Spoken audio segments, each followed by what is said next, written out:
وعلى آل إبراهيم إنك حميد مجيد اللهم بارك على محمد وعلى آل محمد كما باركت على إبراهيم وعلى آل إبراهيم إنك حميد مجيد.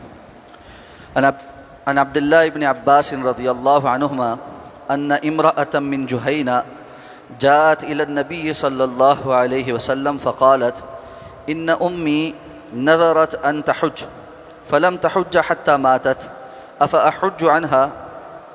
قال نعم حجي عنها. أرأيت لو كان على أمك دين أكنت قاضيته؟ اقضوا الله فالله أحق بالوفاء. رواہ البخاری. حضرت عبداللہ ابن عباس رضی اللہ عنہما روایت کرتے ہیں کہ جہینہ قبیلہ کی ایک خاتون رسول اللہ صلی اللہ علیہ وسلم کی خدمت میں حاضر ہوئیں اور انہوں نے آ کے عرض کیا کہ میری والدہ نے حج کرنے کی نظر مان رکھی تھی مگر وہ حج نہیں کر سکی یہاں تک کہ وہ فوت ہو گئی، تو کیا اب میں ان کی طرف سے حج کر سکتی ہوں؟ آپ صلی اللہ علیہ وسلم نے فرمایا کہ ہاں تم ان کی طرف سے حج کر سکتی ہو. پھر فرمایا کہ ذرا یہ تو بتاؤ کہ اگر تمہاری والدہ کے ذمے کوئی قرض ہو تو کیا تم ان کے فوت ہونے کے بعد اس کو ادا نہ کرتی؟ تو پس اللہ کا حق ادا کرو، بے شک اللہ اس بات کا زیادہ مستحق ہے کہ اس کا حق پورا کیا جائے. اس حدیث مبارکہ کو امام بخاری نے روایت کیا. حج سے متعلقہ احادیث مبارکہ ذکر ہو رہی ہیں.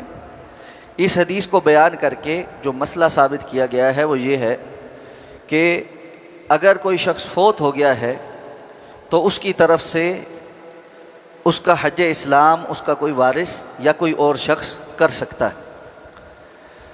تو حدیث میں چند باتوں کا اضافہ بھی ہے. ایک تو یہ کہ اگر کسی نے حج کرنے کی نظر مانی، جیسے اس خاتون کی والدہ نے نظر مانی، تو پھر اس نظر کو پورا کرنا چاہیے. اور اگر وہ شخص خود اپنی زندگی میں اس کو پورا نہیں کر سکا تو اس کے ورثاء کو چاہیے کہ وہ اس کی نظر کو پورا کرے.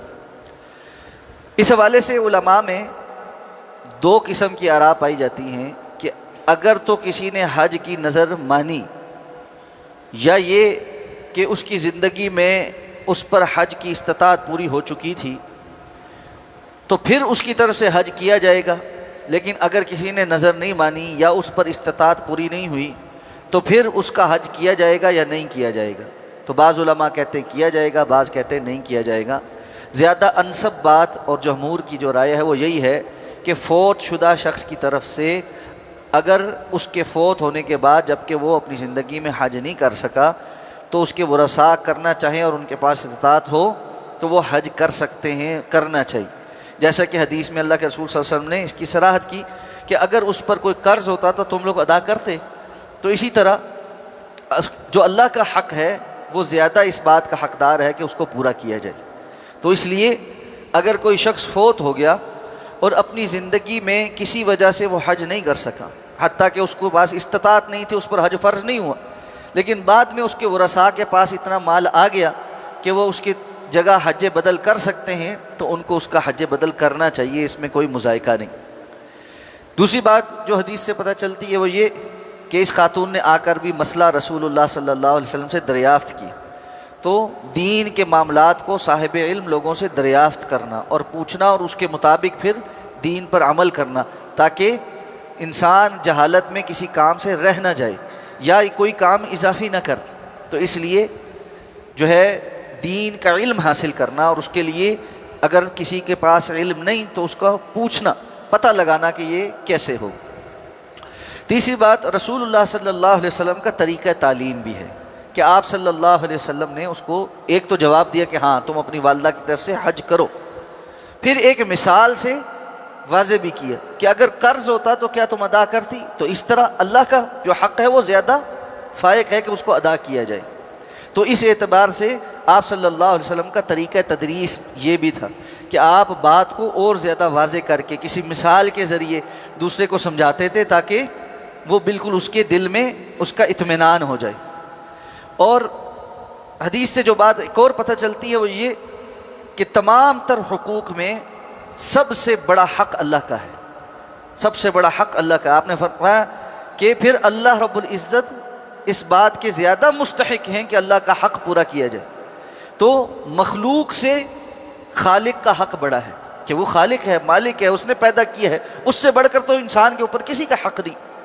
اس لیے بعض وہ لوگ جو یہ کہتے ہیں کہ حقوق العباد کا خیال کرو، حقوق اللہ کی خیر وہ تو اللہ نے معاف ہی کر دینے، حقوق العباد کا بس خیال کرو، اور اس کے نتیجے میں وہ نماز نہیں پڑھیں گے، روزہ نہیں رکھیں گے، حج نہیں کریں گے، عمرہ نہیں کریں گے، لیکن اخلاق بڑا برتیں گے، حتیٰ کہ جانوروں کے بھی حقوق کا خیال کریں گے۔ یہ افراط اور تفریط ہے، یہ افراط اور تفریط ہے۔ لوگوں کے اور مخلوق کے حق کا خیال کرنا لیکن خالق کے حق کا خیال نہ کرنا، یہ ظلم۔ تو سب سے پہلے اللہ کا حق ہے، اور اس کے بعد باقی مخلوق کا، اور جس کا اللہ نے جتنا حق بیان کیا اس کا اتنا حق ہے۔ تو اپنی زندگی میں انسان کو سب سے پہلے اللہ کا حق کا خیال کرنا چاہیے، اور اس کے بعد اللہ نے جس کا جتنا حق بیان کیا ہے اس کے مطابق اس کا حق ادا کرنے کی طرف جانا چاہیے۔ اللہ ہمیں سمجھ کر عمل کرنے کی توفیق عطا فرمائے۔ سبحانک اللہم و بحمدک، نشہد ان لا الہ الا انت، نستغفرک و نتوب۔